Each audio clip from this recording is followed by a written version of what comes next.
Assalamualaikum warahmatullahi wabarakatuh. Perkenalkan, saya Rizky Adeningsi dari kelas Sistem Informasi Reguler 5C dengan NIM 09031281924048. Di sini saya akan menjelaskan mengenai cost benefit analysis dari proyek pengembangan sistem informasi perpustakaan berbasis web di SMA Negeri 1 Martapura. Langsung saja saya ke penjelasan tabelnya, yang dimana pada tabel ini terdapat kolom rincian biaya dan manfaat, tahun ke-0, dan juga ada tahun ke-1 sampai dengan tahun ke-3. Tahun ke-0 ini merupakan tahun di mana proyek pengembangan sistem ini dilaksanakan atau tahun konstruksinya. Langsung saja kita ke bagian yang pertama, yaitu ada rincian biaya.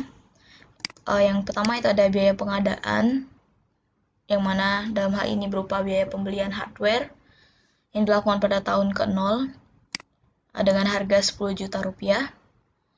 Selanjutnya untuk rincian biaya yang kedua, yaitu ada rincian biaya proyek yang dibagi lagi menjadi beberapa tahapan sesuai dengan work breakdown structure yang telah dibuat. Kita masuk ke tahapan yang pertama, yaitu tahap analisis kebutuhan sistem. Untuk rincian biayanya ini dilakukan semuanya di tahun ke-0 untuk rincian biaya proyek, karena pada tahun ke-0 inilah proyek pengembangan sistem ini dilakukan. Baiklah, saya akan lanjutkan. Kita masuk ke tahap analisis kebutuhan sistem. Yang pertama itu ada biaya wawancara sejumlah Rp800.000, biaya observasi itu Rp800.000, biaya analisis termasuk dengan staf ahlinya itu ada Rp3 juta, biaya perjalanan dan peralatan yang dibutuhkan untuk melakukan wawancara dan observasi ini ada Rp1 juta, biaya studi literasi Rp450.000, dan juga biaya rapat ada Rp200.000.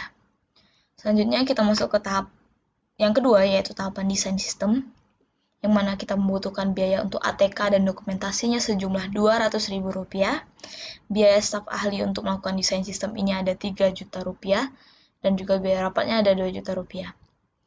Untuk tahapan ketiga, yaitu pengkodean sistem atau implementasi, itu membutuhkan biaya ATK dan dokumentasi sebesar Rp3 juta, biaya pengkodean dan juga integrasi dari sistem ini ada Rp6.550.000.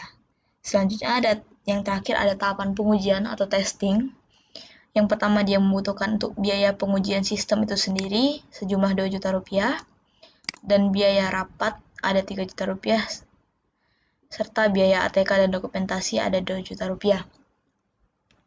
Selanjutnya kita masuk ke rincian biaya yang ketiga, itu ada biaya operasi dan perawatan, yang mana ini akan dilakukan pada tahun ke-1 sampai dengan tahun ke-3 setelah sistem dibuat. Untuk yang pertama itu biaya personil, ini termasuk user dan juga administrasinya. Pada tahun ke-1 itu ada Rp500.000, tahun kedua ada Rp500.000, dan tahun ketiga juga ada Rp500.000. Untuk biaya pemeliharaannya itu sendiri, setiap tahunnya itu meningkat. Untuk tahun pertama atau tahun ke-1 itu ada Rp500.000, tahun kedua ada Rp600.000, dan tahun ketiga ada Rp700.000. Untuk total keseluruhan biayanya untuk tahun atau TB-nya untuk tahun ke-0 itu ada Rp29 juta, tahun ke-1 itu ada Rp1 juta, tahun kedua ada Rp1.100.000, dan tahun ketiga ada Rp1.200.000. Baiklah, selanjutnya kita akan memasuki rincian manfaat. Sebelumnya rincian manfaat ini dibagi menjadi dua, yaitu rincian manfaat wujud dan juga manfaat tak wujud. Pertama akan kita bahas untuk manfaat wujudnya dulu. Yang pertama itu ada manfaat pengurangan biaya operasional. Untuk tahun pertama ada Rp500.000, tahun kedua ada Rp700.000, dan tahun ketiga ada Rp800.000. Yang kedua itu ada manfaat wujud berupa pengurangan biaya karena kesalahan. Untuk tahun pertama ada Rp500.000, tahun kedua ada Rp500.000, dan tahun ketiga ada Rp600.000. Yang ketiga itu ada peningkatan efisiensi. Untuk tahun pertama ada Rp700.000, tahun kedua Rp900.000, dan tahun ketiga ada Rp1 juta. Untuk total wujudnya atau TW-nya itu setelah dijumlahkan ada untuk tahun pertama ada Rp1.700.000 dan tahun kedua ada Rp2.100.000 dan tahun ketiga itu ada Rp2.400.000. Selanjutnya kita masuk ke manfaat tak wujudnya. Yang pertama itu ada peningkatan pelayanan akibat dibentuknya sistem ini.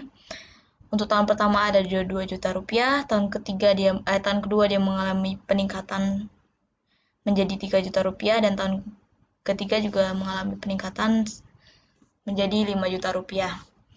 Untuk yang kedua ada peningkatan kepuasan kerja karyawan.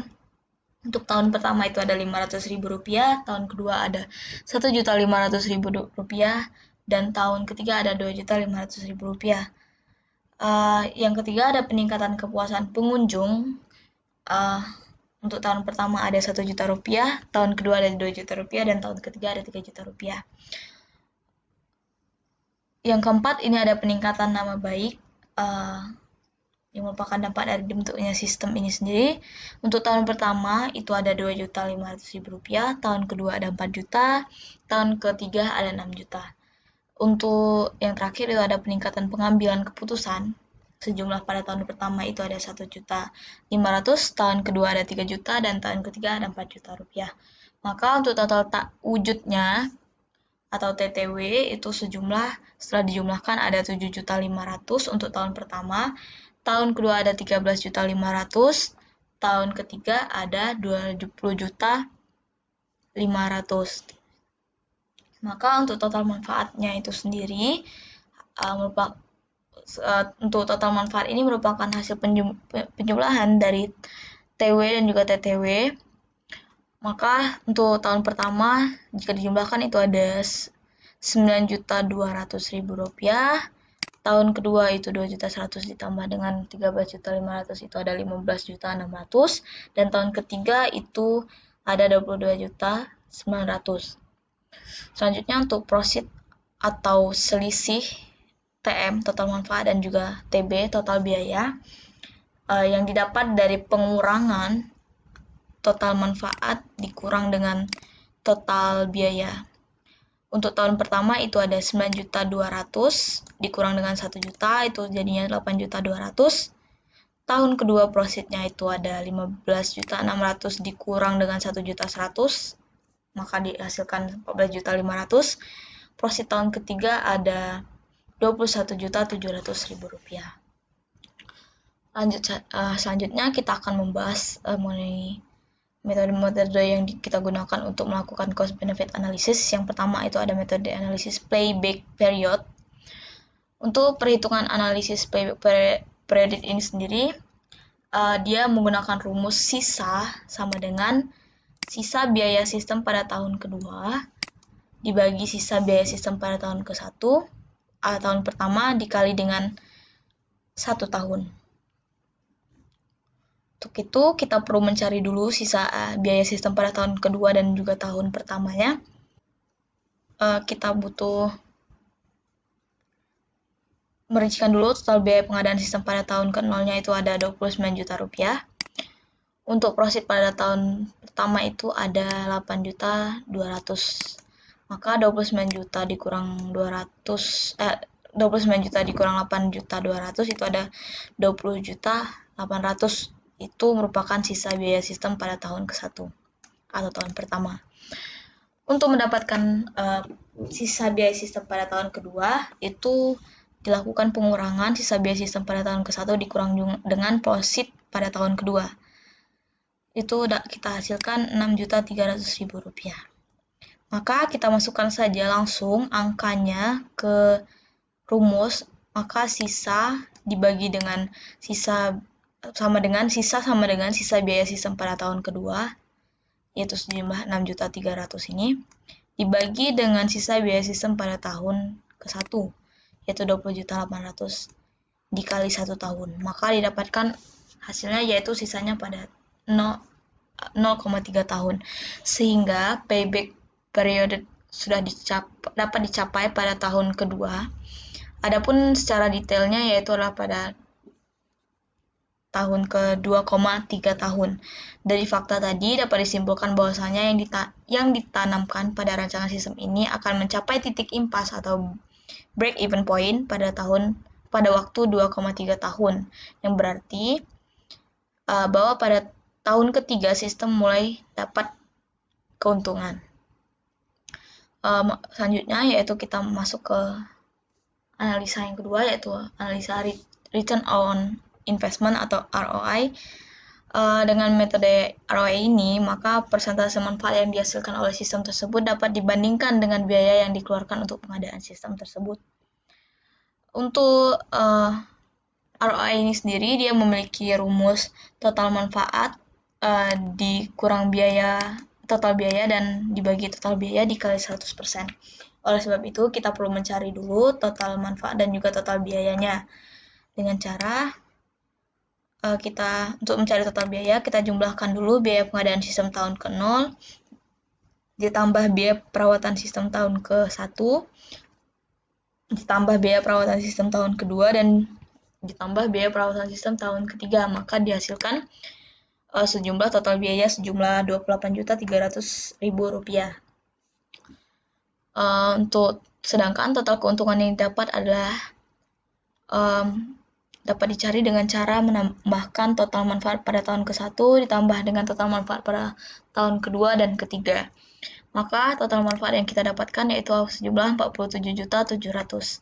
Langsung saja kita masuk ke rumus ROI-nya tadi, kita masukkan angkanya, total manfaatnya yaitu 47.700.000 dikurang dengan total biaya sejumlah 28.300.000 dan dibagi total biaya tersebut dan dikali 100%. Maka ROI-nya yaitu sebesar 68,55%, yang artinya bahwa sistem ini akan memberikan keuntungan pada tahun ketiga itu sebesar 68,55% dari biaya pengembangan, sehingga sistem ini layak untuk digunakan. Selanjutnya kita masuk ke analisa yang ketiga, yaitu Net Present Value atau NPV. Perhitungan analisis NPV ini dapat dilakukan dengan menggunakan rumus, yaitu NPV sama dengan minus nilai proyek ditambah dengan profit ke-1 dibagi dengan 1 ditambah dengan I% pangkat 1, yang dimana I itu merupakan tingkat bunga diskonto, ditambah dengan profit 2 dibagi 1 ditambah dengan I% kuadrat ditambah profit ke N dibagi 1 ditambah I% pangkat N. Nah, apabila diaplikasikan pada penerapan sistem yang baru ini, maka perhitungan nilainya dengan tingkat bunga diskontonya 15% per tahun, maka NPV-nya yaitu minus 29 juta ditambah dengan 8.200.000 per 1 ditambah 0,15%, ini sebenarnya 15%, dijadikan pecahan biasa jadinya 0,15 ditambah dengan 14.500.000 dibagi 1 ditambah 0,15 dan dipangkatkan 2 nantinya, ditambah dengan 21.700.000 dibagi 1 ditambah 0,15 dipangkatkan 3. Maka NPV-nya itu didapat dari hasil perhitungan sejumlah 3.362.620,2 rupiah. Dari hasil perhitungan di atas dapat disimpulkan bahwasanya jumlah keuntungan yang diterima sekarang pada tahun ketiga apabila sistem ini diterapkan adalah sejumlah 3.362.620,2 rupiah. Atau NPV ini lebih besar dari 0, maka proyek tersebut layak untuk dilaksanakan. Oke, kita masuk ke yang keempat, itu ada metode tingkat pengembalian internal atau internal rate of return, atau kita bisa singkat itu IRR. Metode ini mencari tingkat bunga yang menjadikan jumlah sekarang dari tiap-tiap prosit yang didiskontokan dengan tingkat bunga tersebut sama besarnya dengan nilai sekarang dari nilai proyek. Misalkan I1-nya tadi kan kita buat 15% ya untuk nilai diskontonya. Maka NPV 1-nya tadi kita dapatkan sebesar Rp3.362.620,2, yang mana nilai NPV-nya positif. Untuk I2-nya kita tetapkan untuk sejumlah 20%, maka kita akan cari NPV 2-nya menggunakan rumus yang tadi. NPV 2 sama dengan minus 29 juta ditambah 8.200.000 dibagi 1 ditambah 0,2 dipangkatkan 1 ditambah 14.500.000 dibagi 1 ditambah 0,2 dipangkatkan 2 ditambah 21.700.000 dibagi 1 ditambah 0,2 nantinya dipangkatkan 3. Maka NPV 2-nya kita dapatkan 460.648,14 rupiah dan nilai NPV 2-nya positif. Maka kita dapat cari IRR-nya dengan rumus I1 ditambah I2 dikurang I1 dikalikan dengan NPV 1 dibagi NPV 1 dikurang NPV 2. Maka kita distribusikan nilainya IRR sama dengan 15% ditambah 20% dikurang 15% dikalikan dengan 3.362.620,2 rupiah dibagi dengan 3.362.620,2 dikurang dengan 460.648,14 rupiah.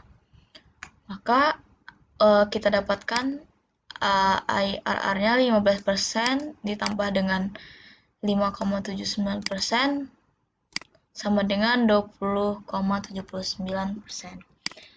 Artinya proyek ini akan menghasilkan keuntungan dengan tingkat bunga 20,79% per tahunnya. Apabila tingkat bunga pengembalian atau rate of return yang diinginkan 15% per tahun, maka IRR-nya itu sudah lebih dari 15%. Dengan kata lain, proyek ini dapat diterima. Sekian penjelasan cost benefit analisisnya. Dari berbagai metode yang telah kita gunakan tadi dapat disimpulkan bahwasanya proyek pengembangan sistem informasi perpustakaan berbasis web di SMA Negeri 1 Martapura ini dapat diterima dan juga layak untuk dilaksanakan. Sekian penjelasan dari saya. Saya mohon maaf apabila ada kesalahan dalam pengucapan. Saya akhiri. Wassalamualaikum warahmatullahi wabarakatuh.